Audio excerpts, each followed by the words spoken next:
Did you know that in the United States alone, about $40 billion worth of cardboard boxes are made each year, and they're often used just once and then thrown away?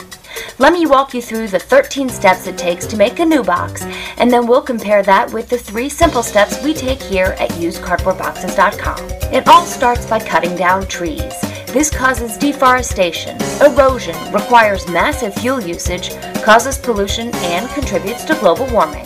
The cut logs are then loaded onto a tractor trailer and trucked to a pulp mill.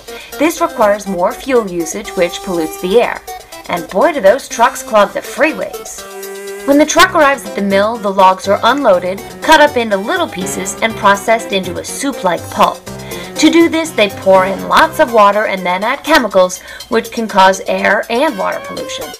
When the huge vats of pulp are mixed and ready, the pulp is often trucked, yes, trucked again, to a paper mill. This requires more fuel, more freeway congestion, and causes more emissions.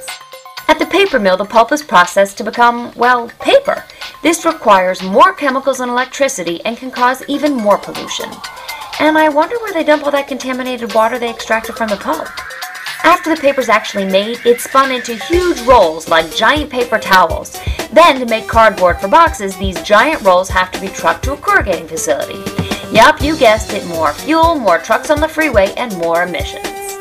Once at the corrugator, these giant rolls are processed by gluing 3 sheets together to make cardboard boxes or pads. This requires electricity, causes pollution, uses chemicals, glues, dyes, and inks. Regardless if the corrugator has made actual boxes or just cardboard pads, they have to be trucked to a distributor. You know the drill, more gas, clogged freeways, and pollution. The distributor might print a logo on the boxes or die cut the pads to make custom boxes. Either way, it's more ink and electricity. When the boxes are ready, they're loaded onto a truck so the distributor can deliver them to a retail location. More gas, more freeway congestion, more emissions. Once the boxes arrive at the retailer, they sit on shelves waiting for customers. All week long, those retailers use more and more electricity just to keep the lights on to advertise their boxes. In order to prepare for a move, customers just like you often have to drive to the store to pick up the boxes. More fuel, roadway congestion, and emissions. Now that you've purchased your boxes, it's time to drive back home, unload them, and start packing.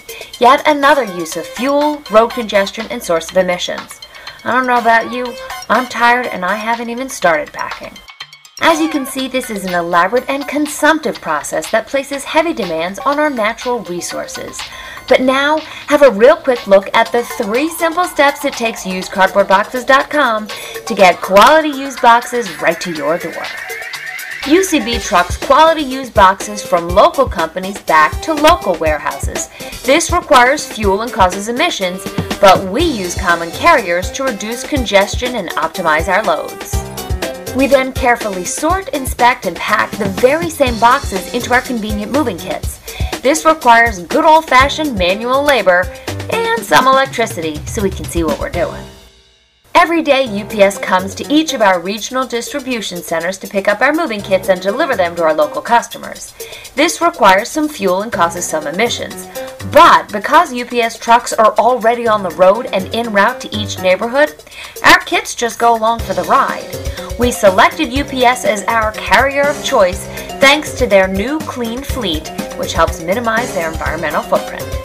Well, thanks for taking the time to learn about usedcardboardboxes.com, North America's cheapest, easiest, and most earth-friendly way to get boxes for packing, moving, shipping, and storage.